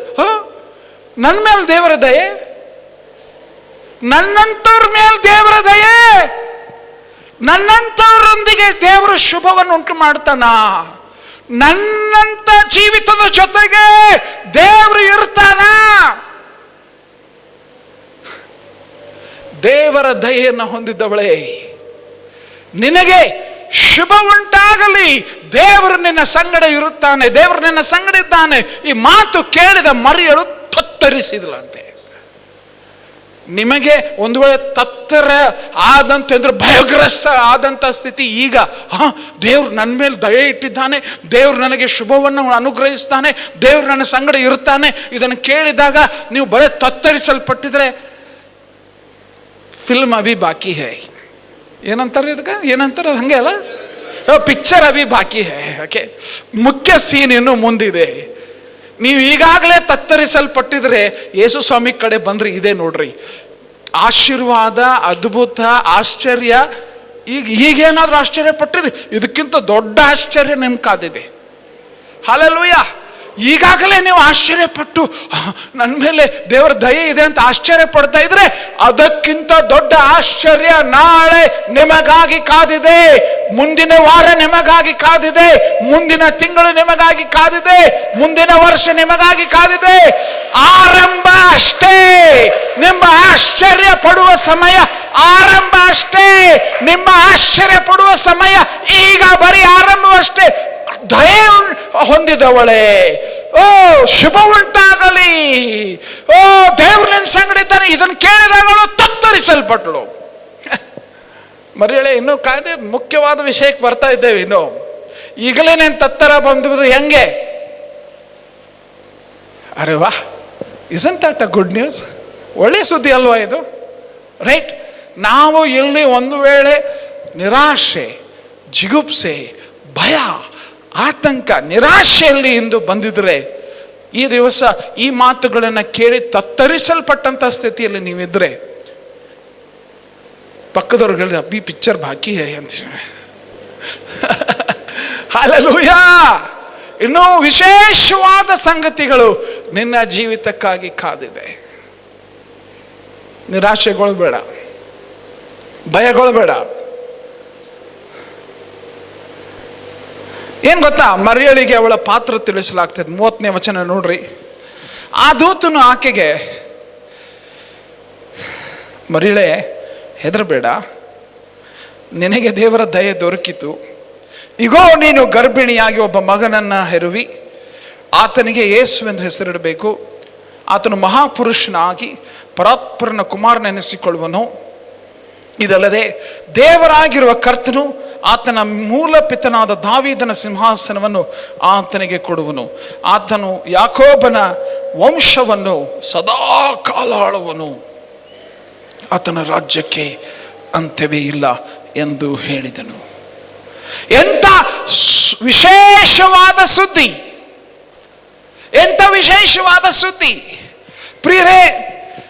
ಯಾವುದೇ ವಿವಾಹಿತ ಮಹಿಳೆ ತಾನು ಗರ್ಭಿಣಿ ಆಗಿದ್ದಾಳೆ ಅನ್ನುವ ಸುದ್ದಿ ಕೇಳಿದೊಡನೆ ಅವಳಿಗೆ ಒಂದು ಕನಸು, ನನ್ನ ಮಗ ಅಥವಾ ನನ್ನ ಹುಟ್ಟುವ ಮಗು ಹೀಗಿರಬೇಕು, ಹಿಂಗಿರಬೇಕು, ಹಂಗಿರಬೇಕು, ಓ ಹ್ಯಾಂಡ್ಸಮ್ ಇರಬೇಕು, ಯಾವ ಸಮಸ್ಯೆ ಇರಬಾರ್ದು, ಕೆಂಪಿರಬೇಕು. ಕೇಳಿದ್ದೀರ ನಾನು? ಈ ಬೇಬಿ ಶವರ್ ಅಂತ ಮಾಡ್ತಾರೆ, ಏನದ ಬೇಬಿ ಶವರ್ ಏನಂತಾರೆ ಕನ್ನಡದಾಗ? ಸಿರಿ ಮಾಡೋದು. ಸಿರಿ ನೇವುದಲ್ಲ, ಏನೋ ಗರ್ಭಿಣಿಯರಿಗೆ ಮಾಡುವಂಥ ಕಾರ್ಯಕ್ರಮ. ಅವಾಗೆಲ್ಲ ವಿಶ್ ಮಾಡ್ತಿರ್ತಾರನ, ಒಳ್ಳೆ ಮಗು ಹುಟ್ಲಿ ಯಾವುದಿದು. ಸೊ ಕನಸು ಕಾಣ್ತಿರ್ತಾರೆ. ಏನಂತ, ಆ ತಾಯಿಯ, ಪ್ರತಿ ತಾಯಿಯ ಹಕ್ಕು, ಪ್ರತಿ ತಾಯಿಯ ಅಪೇಕ್ಷೆ, ಅದು ನಥಿಂಗ್ ರಾಂಗ್, ಒಳ್ಳೆಯದು, ಅಪೇಕ್ಷಿಸುವಂಥದ್ದು. ಒಳ್ಳೆ ಮಗು ಉಂಟಾಗಲಿ, ಒಳ್ಳೆ ಮಗು ಹುಟ್ಟಲಿ, ಅದು ಇದು ಬಹಳ ಒಳ್ಳೆಯದು, ರೈಟ್. ಬಟ್ ಏನ್ ಗೊತ್ತಾ, ಮರಿಯಳ ಗ್ರಹಿಕೆಯನ್ನ ಮೀರುವ ಸಂಗತಿ ಕಾದಿದೆ ಮರಿಯಳಿಗೆ. ಅರ್ಥ ಆಗ್ತಾ ಇದೆಯಾ? ರೈಟ್. ಮರಿಯಳ ಅಪೇಕ್ಷೆ ಏನು? ನನ್ನ ಮಗ ಹಿಂಗೆ ಹ್ಯಾಂಡ್ಸಮ್ ಇರಬೇಕು. ಹ್ಯಾಂಡ್ಸಮ್ ಅಲ್ಲಮ್ಮ, ನಿನ್ನ ಮಗ ಸಾವಿರಾರು ಮಂದಿ, ಕೋಟ್ಯಾಂತರ ಜನರಿಗೆ ಹ್ಯಾಂಡ್ಸಮ್ ಮಾಡ್ತಾನೆ ಇವಾಗ. ಹಲ್ಲೆಲೂಯಾ. ನೀನೇನು ಯೋಚನೆ ಮಾಡ್ತೀನಿ, ನನ್ನ ಮಗ ಫುಲ್ ಹ್ಯಾಂಡ್ಸಮ್ ಇರಬೇಕು, ಕೆಂಪಿಗಿರಬೇಕು, ಹಂಗಿರಬೇಕು. ಏನು ಗೊತ್ತಾ, ನಿನ್ನ ಸಾಮರ್ಥ್ಯ ಏನಿದೆಯೋ, ನಿನ್ನ ಕನಸು ಏನಿದೆಯೋ, ನಿನ್ನ ಗ್ರಹಿಕೆ ಏನಿದೆಯೋ, ಅದನ್ನು ಬಿಟ್ಟು ಕೋಟಿ ಕೋಟಿ ಪಟ್ಟು ಅಷ್ಟು ವಿಶೇಷವಾದಂಥ ಆಶೀರ್ವಾದಕರ ಮಗನನ್ನ ದೇವರು ನನಗೆ ಕೊಡ್ತಾ ಇದ್ದಾನೆ. Hallelujah, hallelujah, hallelujah. ಮರಿಯಳ ಅಪೇಕ್ಷೆ, ಮರಿಯಳ ಕನಸು, ತಾಯಿ ಆಗ್ತೇನೆ ಅಂತ ಆ ಸುದ್ದಿ ಕೇಳಿದ್ರೆ, ಆ ತಾಯಿ ಆಗುವ ಮಹಿಳೆಯ ಅಪೇಕ್ಷೆಯನ್ನ ಮೀರುವಂತಹ ಆಶೀರ್ವಾದ ದೇವರಲ್ಲಿ ಅವಳಿಗೆ ಕೊಡ್ತಾ ಇದ್ದ. ನಿನ್ನ ಮಗ ರಾಜನಾಗ್ತಾನೆ, ನಿನ್ನ ಮಗ ಆತನ ಸಿಂಹಾಸನ, ಅದಕ್ಕೆ ಅಂತ್ಯವೇ ಇಲ್ಲ. ನಿನ್ನ ಮಗ ದೇವರ ಸಾಕ್ಷಾತ್, ಆತನು ನಿನ್ನ ಉದರದಲ್ಲಿ ಹುಟ್ಟಿ ಬರುತ್ತಾನೆ. ನಾನು ಅಪೇಕ್ಷಿಸಿದ್ದೆ ನನ್ನ ಮಗ ಹಿಂಗಿರ್ಲಿ, ನನ್ನ ಮಗ ಹಂಗಿರ್ಲಿ ಅಂತ. ಇದೆಂಥದ್ದು? ಏನು ಗೊತ್ತಾ, ದೇವರ ದಯೆಯ ಸಾಮರ್ಥ್ಯ. ಹಲ್ಲೆಲೂಯಾ. ಯಾರ ಮೇಲೆ ದೇವರ ದಯೆ ದೊರಕುತ್ತದೋ, ಯಾರಿಗೆ ದೇವರು ಶುಭವಾಗಲಿ ಅಂತ ನಿರ್ಧರಿಸುತ್ತಾನೋ, ಯಾರ ಸಂಗಡ ದೇವರು ಇರುತ್ತಾನೋ, ಅವರಿಗೆ ಗ್ರಹಿಕೆಯನ್ನ ಮೀರುವಷ್ಟು, ನಿನ್ನ ಯೋಚಿಸುವುದಕ್ಕಿಂತಲೂ, ಒಂದು ವೇಳೆ ಪ್ರಾರ್ಥಿಸುವುದಕ್ಕಿಂತಲೂ ಮಿಗಿಲಾದಂಥ ಕಾರ್ಯ ನಿನ್ನ ಜೀವಿತಕ್ಕೆ ದೇವರು ಮಾಡಲು ಶಕ್ತನಾಗಿದ್ದಾನೆ. Hallelujah, hallelujah, hallelujah. ಪ್ರಿಯರೇ, ಬಹಳ ವಿಶೇಷವಾದ ಸತ್ಯ. ಆದರೆ ಮರಿಯಳ ಉತ್ತರ ನೋಡ್ರಿ, ಮರಿಯಳ ಉತ್ತರ ನೋಡ್ರಿ. 34ನೇ ವಚನ. ಮರಿಯಳ ಆ ದೂತನನ್ನ ಏನು ಉತ್ತರಿಸಿದ್ಲಂತೆ? ಇದು ಹೇಗಾದೀತು? ನಾನು ಪುರುಷನನ್ನ ಅರಿತವಳಲ್ಲವಲ್ಲ. ಇದು ಹೇಗಾದೀತು? ಇದು ಹೇಗಾದೀತು? ಏನ್ ಗೊತ್ತಾ, ಮರಿಯಳಿಗೆ ಆ ಹುಟ್ಟುವ ಮಗನ ಕುರಿತು ಚಿಂತೆನೇ ಇಲ್ಲ. ಆಕ್ಚುಲಿ ಆ ಚಿಂತೆ ಯಾವಾಗ ಸ್ಟಾರ್ಟ್ ಆಗ್ತದೆ? ಮದುವೆ ಆದ್ಮೇಲೆ ಸ್ಟಾರ್ಟ್ ಆಗ್ತದೆ. ಈಗ ಎಂಗೇಜ್ಮೆಂಟ್ ಆದವ್ರ ಚಿಂತೆಯನ್ನು, ನನ್ನ ಮದುವೆ ಹಿಂಗಾಗ್ತದೆ, ನಾನು ಗಂಡನ ಕೂಡ ಹಿಂಗೆ ಓಡಾಡ್ತೇನೆ, ನಾವು ಚರ್ಚ್ನ ಹಿಂಗೆ ಎಂಟರ್ ಆಗ್ತೇವೆ. ಓಕೆ, ಇಲ್ಲಿ ಎಂಗೇಜ್ಮೆಂಟ್ ಆದವ್ರು ಕೆಲವ್ರು ಕನಸು ಕಾಣ್ತಾ ಇದ್ದಾರೆ. ಮಕ್ಕಳದ ಚಿಂತೆ ಎಂಗೇಜ್ಮೆಂಟ್ ಟೈಮ್ದಾಗ ಇರುವುದಿಲ್ರಿ, ಒಪ್ಕೊಳ್ತೀರ ಇಲ್ರಿ? Right right. ಮಕ್ಕಳ ಚಿಂತೆ ಯಾವಾಗ ಬರ್ತೈತಿ? ಮದುವೆ ಆದ್ಮೇಲೆ ಬರ್ತದ. ಎಂಗೇಜ್ಮೆಂಟ್ ಆಗಿಲ್ಲ ಅಂತಂದ್ರೆ ಇವನನ್ನು ಇಕ್ಕಿಯನ್ನು ಪ್ರತಿ ಕಡೆ ಟ್ರೈ ಮಾಡ್ತಿರ್ತಾರೆ. ರೈಟ್. ಇನ್ನು ಸ್ವಾಭಾವಿಕ ವಿಷಯ ಹೇಳ್ತಾ ಇದ್ದೀನಿ, ನ್ಯಾಚುರಲಿ ನೀವು ಪರಲೋಕದಲ್ಲಿ ಇರುವಂಥವ್ರಾಗಿದ್ರೆ ಇಂಥದ್ದೆಲ್ಲ ಮಾಡಲ್ಲ. ಬಟ್ ಸ್ವಾಭಾವಿಕ ಜನರು ಏನು ಮಾಡ್ತಿರ್ತಾರೆ, ಯಾವುದೇ ಹುಡುಗಿ ನೋಡಿದ್ಕೊಳ್ಳಿ ಇದು ಏನು ಸೆಟ್ ಆಕೈತನ ಅಂತ ಏನೇನೋ ಯೋಚನೆ ಮಾಡ್ತಿರ್ತಾರೆ. ಬಟ್ ಎಂಗೇಜ್ಮೆಂಟ್ ಆಗಿದೆ ಅಂತಂದ್ರೆ ಓದೋದು ಯಾವುದು ಸರಿ ಇಲ್ಲ, ನನ್ನ ಗಂಡ ಆಗ್ಲಿಕ್ಕಿರೋ ಹುಡುಗನೇ ಬೆಸ್ಟ್. ಹೌದನಿಲ್ರಿ? ಕನಸಲ್ಲೂ ನೀನೇ, ಮನಸ್ಸಲ್ಲೂ ನೀನೇ. ಸೊ ಏನ್ ಗೊತ್ತಾ, ಈ ಕನಸು ಕಾಣುತ್ತಾ ಇರುವ ಹುಡುಗಿ ಇವಳು. ರೈಟ್, ಕನಸು ಕಾಣುತ್ತಿರುವ ಹುಡುಗಿ ಇವಳು. ನನ್ನ ಗಂಡ ಹೀಗಿರ್ತಾನೆ, ನಾವು ಮದುವೆ ದಿನ ಹೀಗೆ ತಯಾರಾಗ್ತೀವಿ, ನಾವು ಹಿಂಗೆ ಹೋಗ್ತೀವಿ, ನಾವು ಕಾರ್ ಹಿಂಗೆ ಡೆಕೋರೇಷನ್ ಆಗಿರ್ತದೆ, ನಮ್ಮ ಚರ್ಚ್ ಹಿಂಗೆ ಡೆಕೋರೇಷನ್ ಆಗಿರ್ತದೆ, ನಾನು ಹಿಂಗೆ ಎಂಟರ್ ಆಗ್ತೇನೆ, ನಾವು ಹಂಗೆ ಎಂಟರ್ ಆಗ್ತೀನಿ, ನಾವು ಹಿಂಗೆ ಅವ್ನು ನೋಡ್ತೀನಿ, ಅವನು ನನ್ನ ನೋಡ್ತಾನೆ. ಅವರೇ ವಾ, ಕನಸು ಕನಸು ಕನಸು ಕನಸು ಕನಸು ಕನಸು. ಮರಿಯಳಿಗೆ ಯುಗ ಪುರುಷ, ಜಗದ್ರಕ್ಷಕ, ವಿಶ್ವದ ಒಡೆಯ ಅವಳ ಉದರದಲ್ಲಿ ಹುಟ್ಟಿ ಬರ್ತಾ ಇದ್ದಾನೆ. ಅವ್ರಿಗೆ ಕಬರ ಇಲ್ಲ, ಮುಖ್ಯನ ಅಲ್ಲ ಅವಳಿಗೆ. ಅದು ಮಹತ್ವನೇ ಕೊಡ್ತಾ ಇಲ್ಲ. ಇದು ಹೇಗಾದೀತು, ಇದು ಹೇಗಾದೀತು, ಅವಳ ಪ್ರಶ್ನೆ ಇದು ಹೇಗಾದೀತು. ವಾ, ಇದು ಹೇಗಾದೀತು, ನಾನು ಪುರುಷನನ್ನ ಅರಿತವಳಲ್ಲವಲ್ಲ. ಇನ್ಫ್ಯಾಕ್ಟ್ ಆ ವಯಸ್ಸಿನಲ್ಲಿ ಮರಿಯಳಿಗೆ ಗೊತ್ತಿತ್ತು, ವಿವಾಹವಾದ ಮೇಲೆ ಸ್ತ್ರೀ ಪುರುಷ ಸಂಬಂಧದ ನಂತರವೇ ಮಕ್ಕಳು ಹುಟ್ಟುತ್ತಾರಂತೆ. ಆದರೆ ಬಹಳ ಮುಖ್ಯವಾದ ವಿಷಯ ಏನು ಗೊತ್ತಾ, ದೇವರು ಹುಡುಕ್ತಾ ಇದ್ದಾನೆ. ಎಂಥ ಹುಡುಗರನ್ನ, ಎಂಥವ್ರನ್ನ? ಈ ಕನಸು ಕಾಣೋರು ಬಹಳ ಮುಖ್ಯ ಆತನಿಗೆ. ಕೆಲವ್ರು ಏನು ಗೊತ್ತಾ, ನಿದ್ದಿನೇ ಮಾಡ್ತಿರ್ತಾರೆ, ಕನಸ ಬೀಳುವುದಿಲ್ಲ ಅವರಿಗೆ. ಕನಸ ಬೀಳಲ್ಲ. ಜೀವನದಲ್ಲಿ ಏನಪ್ಪ, ನಮ್ಮಪ್ಪ ಮಾಡ್ಯಾರ, ನಮ್ಮವ್ವ ಮಾಡ್ಯಾರ, ಅಷ್ಟೇ, ಅದನ್ನು ಹಾಳು ಮಾಡಿ ಮುಗಿಸಿ ಹೋಗ್ತೇನೆ ಅಷ್ಟೇ. ಓಕೆ, ನಿನ್ನ ಕನಸೇನು ನೋಡ್ಬೇಕ್ರಿ. ಕಾಲೇಜ್ ಹೊಂಟಿ ಏನು ಮಾಡ್ತಿ ನೋಡ್ಬೇಕ್ರಿ. ಕನಸಿಲ್ಲ. ನಾನು ಯೋಚನೆ ಮಾಡ್ತಿದ್ದೆ, ಮರಿಯಳನ್ನೇ ಯಾಕೆ ಆಯ್ಕೆ ಮಾಡಿದಿ? ಮರಿಯಳ ಸ್ಥಿತಿ ಏನಾಗಿತ್ತು? ಅಭ್ಯಾಸ ಮಾಡಿ ಯೋಚಿಸ್ತಾ ಇದ್ದಾಗ ಮರಿಯಳಲ್ಲಿದ್ದಂಥ ಎಲ್ಲ ಗುಣಗಳಲ್ಲಿಕ್ಕಿಂತ ವಿಶೇಷವಾದದ್ದಂಥ 100% ಏನಂದ್ರೆ ಇದು ಏನು, ತನ್ನ ಮದುವೆಗಾಗಿ, ತನ್ನ ಗಂಡನ ಕುರಿತು, ತನ್ನ ಕುಟುಂಬದ ಕುರಿತು, ತನ್ನ ಭವಿಷ್ಯತ್ತಿನ ಕುರಿತು ಕನಸು ಕಾಣ್ತಾ ಇದ್ದಾಳೆ. ಅಂಥ ವ್ಯಕ್ತಿಯನ್ನು ದೇವರು ಆರಿಸಿಕೊಳ್ತಾನೆ. ಈ ಕನಸು ಕಾಣುವ ಜನರು ನನಗೆ ಬಹಳ ಮುಖ್ಯ. ಯಾಕೆ ಗೊತ್ತಾ, ಯೋಸೇಫನು ಕನಸು ಕಂಡ. ಅವ್ರ ಅಜ್ಜ, ಅವರಪ್ಪ ಅಲ್ಲ, ಅವರಪ್ಪ ಯಾಕೋಬನು ಕನಸು ಕಂಡ. ಈ ಕನಸು ಕಂಡಂಥ ಜನರು ಏನು ಗೊತ್ತಾ, ಅವರ ಜೀವಿತವನ್ನ ದೇವರು ಬಲವಾಗಿ ದೊಡ್ಡ ದೊಡ್ಡ ಕಾರ್ಯ ಮಾಡ್ತಾನ್ರಿ. ಹಲ್ಲೆಲೂಯ. ಈ ಕನಸು ಕಾಣುವ ಜನರನ್ನ ಬಹಳ ಬಹಳ ವಿಶೇಷವಾಗಿ ಉಪಯೋಗಿಸ್ತಾನೆ. ಯಾಕೋಬನು ಕನಸು ಕಂಡ, ನಿರ್ಧಾರ ಮಾಡಿದ, ಈ ಸ್ಥಳಕ್ಕೆ ನಾನು ವಾಪಸ್ ಬರ್ತೀನಿ. ಯೋಸೇಫನು ಸಹ ಒಂದು ಕನಸು ಕಂಡ, ಒಂದಲ್ಲ ಎರಡು. ಏನ್ ಗೊತ್ತಾ, ಸೂರ್ಯ ಚಂದ್ರ ನಕ್ಷತ್ರಗಳು ನನಗೆ ಅಡ್ಡ ಬಿದ್ದವು, ನೆನಪಿದೆಯಾ? ರೈಟ್. ಈ ಯೋಸೇಫನು ಕನಸು ಕಂಡ, ಯಾಕೋಬನು ಕನಸು ಕಂಡ. ಈ ಕನಸುಗಾರರು ಬೈಬಲ್ನಲ್ಲಿ ಬಹಳ ಇದ್ದಾರೆ. ದಾನಿಯೇಲನು ಕನಸು ಕಂಡ, ಯೋಸೇಫ, ಹೊಸ ಒಡಂಬಡಿಕೆ ಯೋಸೇಫನು ಕನಸು ಕಂಡ. ಆ ಮೂಡಣ ದೇಶದ ಪಂಡಿತರು ಸಹ ಕನಸು ಕಂಡರು. ಕನಸು ಕಾಣುವ ಜನರನ್ನ ದೇವರು ಉಪಯೋಗಿಸ್ತಾನೆ. ಕೆಲವರು ನಿದ್ದೆ ಮಾಡ್ತೀರಿ ಮೆಸೇಜ್ ಕೇಳುವಾಗ, ನೋ ಪ್ರಾಬ್ಲಮ್. ಬಟ್ ಕನಸು ಬಂದ್ರೆ ಸ್ವಲ್ಪ ಒಳ್ಳೆಯದದು. ಓಕೆ, ನೆನ್ಪಿಟ್ಕೊಡ್ರಿ ಕನಸುಗಳನ್ನ. ಹಲ್ಲೆಲೂಯ. ಯಾರು ನಿದ್ದೆ ಮಾಡತ್ತಿಲ್ಲ, ಕನಸು ಕಾಣತ್ತಿರ ಕೇಳ್ರಿ, ಪಕ್ಕದವ್ರಿಗೆ ಕೇಳಿ ನೋಡ್ರಿ. ಏನೋ ಕನಸು ಕಾಣುತ್ತಿರುವ ಮರಿಯಳು ತನ್ನ ಭವಿಷ್ಯತ್ತಿನ ಬಗ್ಗೆ, ತನ್ನ ದಾಂಪತ್ಯದ ಬಗ್ಗೆ, ತನ್ನ ಒಂದು ವೇಳೆ ಮುಂದಿನ ಜೀವಿತದ ಬಗ್ಗೆ ಕನಸು ಕಾಣ್ತಾ ಇರುವಂತ ಪ್ರಿಯರೇ, ನಾನು ದಯವಿಟ್ಟು ನಿಮ್ಮಲ್ಲಿ ಒಂದು ಮಹತ್ವದ ಪ್ರಶ್ನೆ ಕೇಳ್ತೇನೆ. ದೇವರ ದಯೆ ಬೇಕು, ದೇವರ ಶುಭವನ್ನು ಉಂಟು ಮಾಡುತ್ತಾನೆ, ದೇವರು ನಿನ್ನ ಸಂಗಡ ಇದ್ದಾನೆ. ಆದ್ರೆ ನಿನ್ನ ಕನಸೇನು? ನಿನ್ನ ಕನಸೇನು?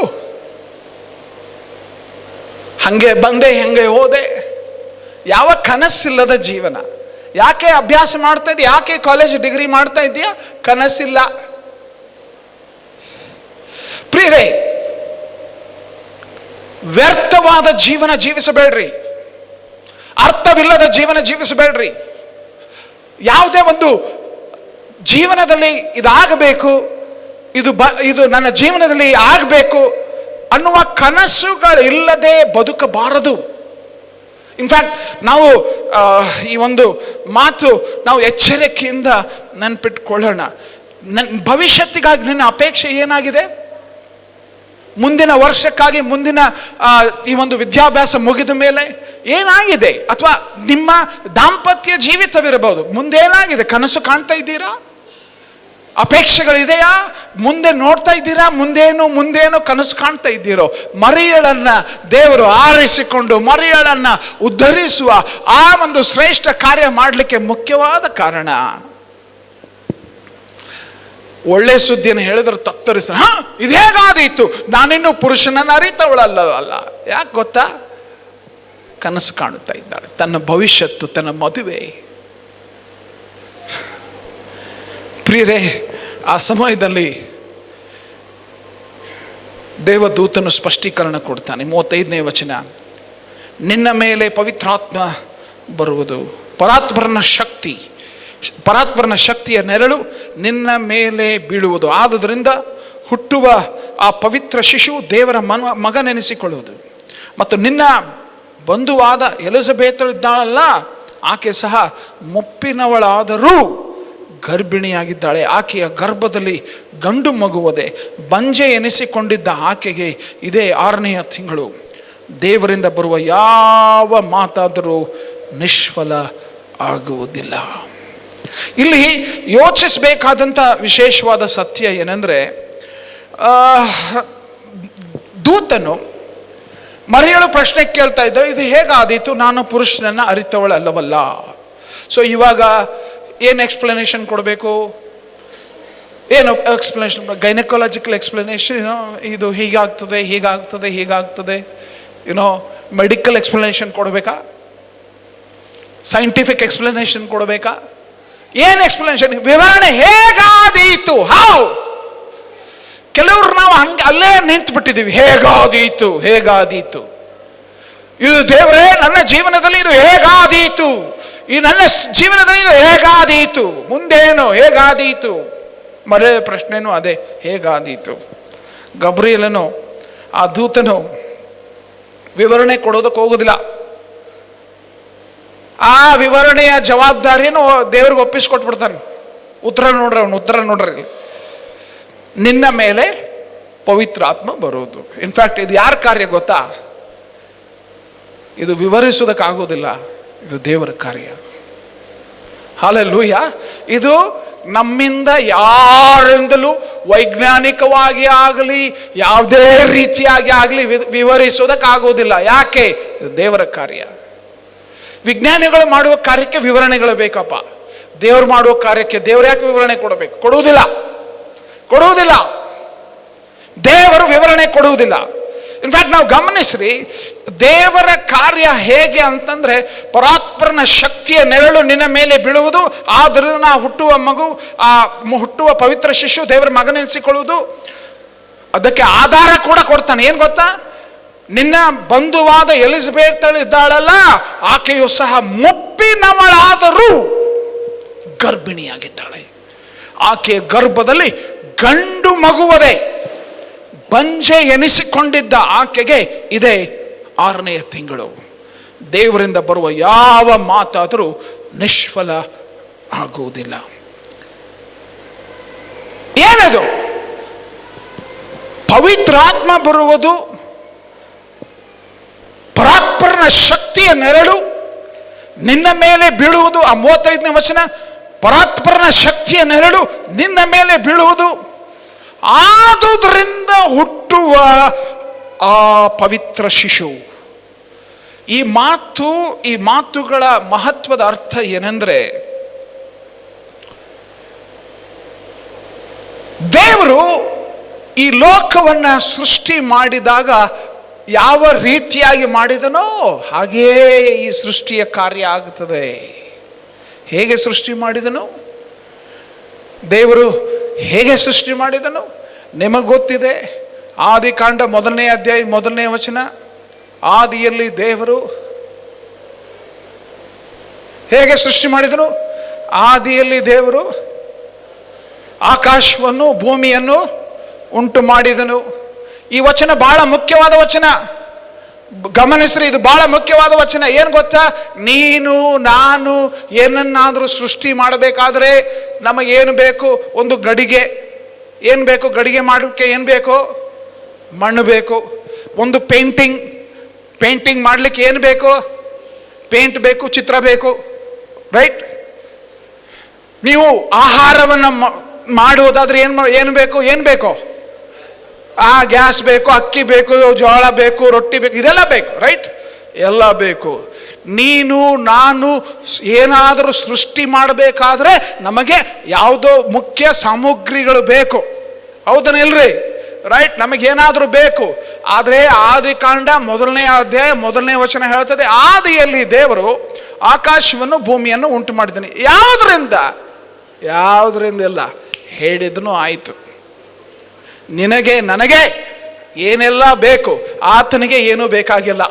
ಮುಪ್ಪಿನವಳಾದ ಎಲಿಸಬೇತಳು, ಬಂಜೆಯಾದ ಎಲಿಸಬೇತಳು ಗರ್ಭಿಣಿಯಾಗಿದ್ದಾಳೆ, 6 ತಿಂಗಳು ಪ್ರೆಗ್ನೆಂಟ್ ಇದ್ದಾಳೆ. ಮನುಷ್ಯನು ಏನನ್ನಾದರೂ ಸೃಷ್ಟಿ ಮಾಡಬೇಕಾದ್ರೆ ಅವನಿಗೆ ಮೂಲ ವಸ್ತು ಬೇಕು. ದೇವರಿಗೆ ಅದನ್ನು ಬೇಕಿಲ್ಲ, ದೇವರಿಗೆ ಅದು ಬೇಕಿಲ್ಲ. ಏನು ಇಲ್ಲದಿದ್ರೂ ಎಲ್ಲವನ್ನ ಸೃಷ್ಟಿ ಮಾಡುವ ದೇವರನ್ನು ನಾವು ನಂಬಿದ್ದೇವೆ. ಏನು ಇಲ್ಲದಿದ್ರು ಎಲ್ಲವನ್ನ ನಿರ್ಮಿಸಬಲ್ಲ ದೇವರನ್ನು ನಂಬಿದ್ದೇವೆ. ದೇವರು ಬೆಳಕಾಗಲಿ ಅನ್ನಲು ಏನಾಯಿತು? ಬೆಳಕಾಯಿತು. ಆ ದೇವರನ್ನು ನಾವು ಆರಾಧಿಸ್ತಾ ಇದ್ದೇವೆ ಪ್ರಿಯರೇ. ಓ, ಪರಾತ್ಪರನ ನೆರಳು ನಿನ್ನ ಮೇಲೆ ಬೀಳುವುದು, ಪರಾತ್ಪರನ ನೆರಳು ನಿನ್ನ ಮೇಲೆ ಬೀಳುವುದು, ನಿನ್ನ ಮೇಲೆ ಪವಿತ್ರಾತ್ಮ ಬರುವುದು. ಏನು ಗೊತ್ತಾ? ಬಹಳ ವಿಶೇಷವಾಗಿ ನಾವು ಎಚ್ಚರಿಕೆಯಿಂದ ಯೋಚಿಸಬೇಕು. ಈ ರೀತಿಯಾಗಿ ದೇವರು ತನ್ನ ಜನರನ್ನ ಆಶೀರ್ವದಿಸ್ತಾನೆ. ಹೇಗೆ? ಏನೂ ಇಲ್ದಿದ್ರು ಎಲ್ಲವನ್ನ ಕೊಟ್ಟು ಆಶೀರ್ವದಿಸ್ತಾನೆ ಪ್ರಿಯರೇ. ಮರಿಯಳು ಕೇಳಬಹುದು, ಹೇಗೆ ಸಾಧ್ಯ? ಯಾಕೆ? ನಿನಗೆ ಯಾಕೆ ಆತನ ವಿವರಿಸಬೇಕು? ದೇವರು ಹೇಳ್ತಾನೆ, ನಾನು ಮಾಡಿ ತೋರಿಸ್ತೇನೆ. ಪರಾತ್ಪರನ ನೆರಳು, ಪರಾತ್ಪರನ ಶಕ್ತಿಯ ನೆರಳು ನಿನ್ನ ಮೇಲೆ ಬೀಳುವುದು. ಅದಕ್ಕೆ ಎಕ್ಸ್ಪ್ಲನೇಷನ್ ಇಲ್ಲ. ಎಕ್ಸ್ ನಿಹಿಲೋ ಅಂತ ಹೇಳ್ತಾರೆ. ಏನು ಶೂನ್ಯದಿಂದ ಸರ್ವಸ್ವವನ್ನು ಸೃಷ್ಟಿ ಮಾಡಿದ ದೇವರು. ಅದಕ್ಕೆ ಎಕ್ಸ್ ನಿಹಿಲೋ ಪ್ರಿನ್ಸಿಪಲ್ ಅಂದ್ರೆ ಸೃಷ್ಟಿಯ ನಿಯಮ. ಅಂದ್ರೆ ನಾವು ಏನನ್ನಾದರೂ ತೆಗೆದುಕೊಂಡು ಸೃಷ್ಟಿ ಮಾಡ್ತೇವೆ, ಆದರೆ ದೇವರಿಗೆ ಏನು ಇಲ್ಲದಿದ್ರೂ ಆತನು ಸೃಷ್ಟಿ ಮಾಡುತ್ತಾನೆ. ಅದಕ್ಕೆ ಆತನು ದೇವರು. ಹಲ್ಲೆಲೂಯಾ! ಅದಕ್ಕೆ ಆತನು ದೇವರು. ನಾವು ನಂಬಿರುವಂಥ ದೇವರು ಸ್ಪಷ್ಟವಾಗಿ ಮಾತನ್ನು ತಿಳಿಸ್ತಾ ಇದ್ದೆ. ನಿನ್ನ ಜೀವಿತದಲ್ಲಿ ಏನೂ ಇರಲಿಕ್ಕಿಲ್ಲ, ಇಲ್ಲಿ ಏನೂ ಇಲ್ಲದೆ ಕುಳಿತಿರಬಹುದು, ಆದರೆ ನಿನಗೆ ಎಲ್ಲವನ್ನ ಕೊಟ್ಟು ಸೃಷ್ಟಿ ಮಾಡಬಲ್ಲ ದೇವರು. ಹಲ್ಲೆಲೂಯಾ! ಎಲ್ಲವನ್ನ ಅನುಗ್ರಹಿಸುವ ದೇವರನ್ನು ನಾವು ನಂಬಿದ್ದೇವೆ. ಕೆಲವರು ನೀವು ಅಸಾಧ್ಯವಾದ ಸನ್ನಿವೇಶ ಎದುರಿಸ್ತಾ ಇದ್ದೀರಿ, ಅಸಾಧ್ಯವಾದ ಸಮಸ್ಯೆಗಳು ನೀವು ಎದುರಿಸ್ತಾ ಇದ್ದೀರಿ. ಜೀವನ ಸಾಕಾಗಿ ಹೋಗಿದೆ, ಇದು ಮುಗಿದು ಹೋಯಿತು, ಇದು ಸಾಧ್ಯವೇ ಇಲ್ಲ. ಚಿಂತೆ. ಕೆಲವರು ಈ ಮಾತು ಕೇಳ್ತಾ ಇರುವಾಗ ಸಾರಳು ಆದಿಕಾಂಡ 18ನೇ ಅಧ್ಯಾಯ 14ನೇ ವಚನದಲ್ಲಿ ಆದಂತ ಘಟ್ಟ 18ನೇ ಅಧ್ಯಾಯದಲ್ಲಿ ನೋಡ್ತೇವೆ. ದೇವರು ಹೇಳ್ತಾನೆ, ಓ ನಿನಗೆ ಗಂಡು ಮಗು ಆಗ್ಲಿಕ್ಕಿದೆ ಅಂತಂದ್ರೆ ಅವಳು ಅಬ್ರಹಾಮನಿಗೆ ಈ ಮಾತು ಹೇಳಿದಾಗ ಅವಳು ಒಳಗಡೆಯಿಂದ ಈ ದೇವ್ರ ಮಾತು ಕೇಳಿ ನಗುತ್ತಾಳೆ. ಮುದುಕಿಯಾದ ನನಗೆ ಏನು ಮಗು ಆಗ್ತದಂತ ನಗುತ್ತಾಳೆ. ದೇವ್ರ ಪ್ರಶ್ನೆ ಕೇಳ್ತಾನೆ, ಏನಮ್ಮ ನಗ್ತೀಯಾ ಅಂತ. ಇಲ್ಲ ಸ್ವಾಮಿ, ನಕ್ಕಳು ನೀನು. ಏನು ಅಲ್ಲಿ ದೇವರು ಅದಕ್ಕೆ 14ನೇ ವಚನದಲ್ಲಿ ಹೇಳ್ತಾನೆ, ಯೆಹೋವನಿಗೆ ಅಸಾಧ್ಯವಾದದ್ದುಂಟೋ,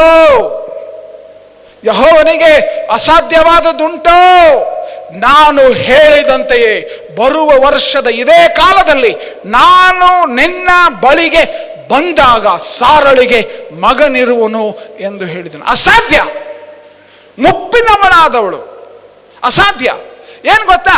ಸಾರಳು ವಯಸ್ಸು ಬಾಳಾಗಿತ್ತು, ಮರಿಯಳು ಇನ್ನೂ ಮದುವೆನೇ ಆಗಿರಲಿಲ್ಲ. ಆದರೂ ಅಸಾಧ್ಯವಾದ ಸನ್ನಿವೇಶಗಳನ್ನು ಸಾಧ್ಯಗೊಳಿಸುವ ದೇವರು, ಆಶ್ಚರ್ಯಪಡಿಸುವ ದೇವರು. ದೇವರ ದಯೆ ಯಾರ ಮೇಲೆ ಇರ್ತದೋ, ದೇವರು ಶುಭವಾಗಲಿ ಅಂತ ಯಾರ ಕುರಿತು ನಿರ್ಧರಿಸುತ್ತಾನೋ, ಯಾರ ಸಂಗಡ ದೇವರು ಇರುತ್ತಾನೋ ಅವರ ಜೀವಿತಕ್ಕೆ ಆಶ್ಚರ್ಯಕರವಾದ ಸಂಗತಿಗಳನ್ನು ಆತನು ಮಾಡುವಾತನಾಗಿದ್ದಾನೆ. Hallelujah, hallelujah. ವಿಶೇಷವಾಗಿ ಈ ಸಮಯ ನಾವು ನೆನ್ಪಿಟ್ಕೊಳ್ಳೋಣ. 38ನೇ ವಚನ ಕೊನೆಯ ವಚನ, ಆಗ ಮರಿಯಳು, ಇಗೋ ನಾನು ಕರ್ತನ ದಾಸಿ, ನಿನ್ನ ಮಾತಿನಂತೆ ನನಗಾಗಲಿ ಅಂದಳು. ಆಮೇಲೆ ಆ ದೂತನು ಆಕೆಯ ಬಳಿಯಿಂದ ಹೊರಟು ಹೋದನು. ಮರಿಯಳು ದೇವರ ಚಿತ್ತವನ್ನು ಒಪ್ಪಿಕೊಂಡಳು. ಈಗೋ ನಾನು ಕರ್ತನ ದಾಸಿ. ಆ ಶಬ್ದ ದಾಸಿ ಅನ್ನುವ ಶಬ್ದ ಅವಳು ಉಪಯೋಗಿಸಿದಾಗ ಮೂಲ ಗ್ರೀಕ್ ಭಾಷೆಯಲ್ಲಿ ಡೂಲೋಸ್ ಅಂದರೆ ದೇವರ ಗುಲಾಮಳು ನಾನು. I am a slave of god. ನಾನು ದೇವರ ದಾಸಿ. ಅವಳು ಹೇಳ್ಬೋದಾಗಿತ್ತು, ಇಲ್ಲಪ್ಪ ನನಗಾಗಲ್ಲ ಇಂಥದ್ದೆಲ್ಲ. ನಮ್ಮ ಸೊಸೈಟಿಯಲ್ಲಿ ಏನದು, ಜನ ಏನಂತಾರೆ, ನಮ್ಮ ಕುಟುಂಬದ ಮರ್ಯಾದೆ ಏನಾಗ್ತದೆ ಅಂತ ಹೇಳಿ ಅವಳೆಲ್ಲ ರಿಜೆಕ್ಟ್ ಮಾಡ್ಬೋದಾಗಿತ್ತು, ತಿರಸ್ಕರಿಸ್ಬೋದಾಗಿತ್ತು. ಆದರೆ ಅವಳು ನಿರ್ಧರಿಸಿದ್ದು, ಓ ದೇವರ ದಯೆ, ದೇವರ ದಯೆ, ನನ್ನಂಥವ್ರ ಮೇಲೆ ದೇವರ ದಯೆ. ಆ ದೇವರು ಶುಭವಾಗಲಿ ಅಂತ ನಿರ್ಧರಿಸಿದ್ದಾನೆ. ಆ ದೇವರು ನನ್ನ ಸಂಗಡಿದ್ದಾನೆ. ನಾನು ಆತನಿಗೆ ಶರಣಾಗುತ್ತೇನೆ. ನಾನು ನಿನ್ನ ದಾಸಿ ಸ್ವಾಮಿ, ನಿನ್ನ ಚಿತ್ತ ನನ್ನಲ್ಲಿ ನೆರವೇರಲಿ, ನಿನ್ನ ಮಾತಿನಂತೆ ನನಗಾಗಲಿ, ನಿನ್ನ ಮಾತಿನಂತಲೇ ನನಗಾಗಲಿ. ಈ ದಿವಸ ಇಂತಹ ಜನರ ಮಧ್ಯದಲ್ಲಿ ದೇವರು ಇದೇ ಕಾರ್ಯಗಳನ್ನು ಮಾಡ್ತಾ ಇದ್ದಾನೆ, ಇದೇ ಕಾರ್ಯಗಳನ್ನು ಮಾಡ್ತಾನೆ. ಪೌಲನು ಈ ಮಾತನ್ನು ಹೇಳ್ತಾನೆ, ಎಫೆಸ ಪತ್ರಿಕೆ 3:20, ನಮ್ಮಲ್ಲಿ ಕಾರ್ಯ ಸಾಧಿಸುವ ತನ್ನ ಶಕ್ತಿಯ ಪ್ರಕಾರ, ನಮ್ಮಲ್ಲಿ ಕಾರ್ಯ ಸಾಧಿಸುವ ತನ್ನ ಶಕ್ತಿಯ ಪ್ರಕಾರ ನಾವು ಬೇಡುವುದಕ್ಕಿಂತಲೂ ಯೋಚಿಸುವುದಕ್ಕಿಂತಲೂ ಅತ್ಯಧಿಕವಾದದ್ದನ್ನು ಮಾಡಲು ಶಕ್ತನಾದ ದೇವರಿಗೆ ಸಭೆಯಲ್ಲಿಯೂ ಕ್ರಿಸ್ತ ಯೇಸುವಿನಲ್ಲಿಯೂ ತಲತಲಾಂತರಕ್ಕೂ ಯುಗ ಯುಗಾಂತರಕ್ಕೂ ಸ್ತೋತ್ರ, ಆಮೆನ್. ಇಲ್ಲಿ ಕೆಲವರು ನೀವು ದೇವರ ಸಾನ್ನಿಧ್ಯದಲ್ಲಿ ಬೇಡ್ತಾ ಇದ್ದೀರಿ, ದೇವರೇ ನನ್ನ ಈ ಸಮಸ್ಯೆಯನ್ನು ಬಿಡಿಸು, ಹೊರಗೆ ತಾ. ದೇವರೇ ಈ ಸಮಸ್ಯೆಯಿಂದ ಹೊರಗೆ ಬರುವುದು ಹೇಗೆ ಅಂತ ಕೆಲವರು ಚಿಂತಿಸ್ತಾ ಇದ್ದೀರಿ. ಮರಿಯಳ ಯೋಚನೆ, ನಾನು ಮದುವೆ ಆಗ್ತೇನೆ, ನನಗೆ ಒಬ್ಬ ಗಂಡನಿರ್ತಾನೆ, ನಾನು ಹೀಗಿರ್ತೇನೆ, ನನ್ನ ಮಗು ಹೀಗಿರ್ತದೆ ಹಾಗಿರ್ತದೆ. ದೇವರ ದಯೆಯನ್ನು ಹೊಂದಿದವಳೇ, ನಿನಗೆ ಶುಭವಾಗಲಿ, ದೇವರು ನಿನ್ನ ಸಂಗಡ ಇದ್ದಾನೆ. ಏನು ಗೊತ್ತಾ, ನಿನ್ನ ಗ್ರಹಿಕೆಯನ್ನು ಮೀರಿ ಬೇಡುವುದಕ್ಕಿಂತಲೂ ಮಿಗಿಲಾದದ್ದನ್ನು, ಯೋಚಿಸುವುದಕ್ಕಿಂತಲೂ ಮಿಗಿಲಾದದ್ದನ್ನು, ಬಯಸುವುದು ಅತ್ಯಧಿಕವಾದದ್ದನ್ನು, ನೀನು ಅಧಿಕ ಅಲ್ಲ ಅತ್ಯಧಿಕವಾದದ್ದನ್ನು ಮಾಡಲು ಶಕ್ತನಾದ ದೇವರ ಸಾನ್ನಿಧ್ಯ ಇದು. ನಮ್ಮ ಕೈಗಳನ್ನೆತ್ತಿ ದೇವರಿಗೆ ಸ್ತೋತ್ರ ಸಲ್ಲಿಸೋಣ. ಹೌದು ಸ್ವಾಮಿ, ಅತ್ಯಧಿಕವಾದದ್ದನ್ನು ನನ್ನ ಜೀವನದಲ್ಲಿ ಮಾಡು, ಅತ್ಯಧಿಕವಾದದ್ದನ್ನು ನನ್ನ ಜೀವನದಲ್ಲಿ ಮಾಡು, ಅತ್ಯಧಿಕವಾದದ್ದನ್ನು ನನ್ನ ಜೀವನದಲ್ಲಿ ಮಾಡು.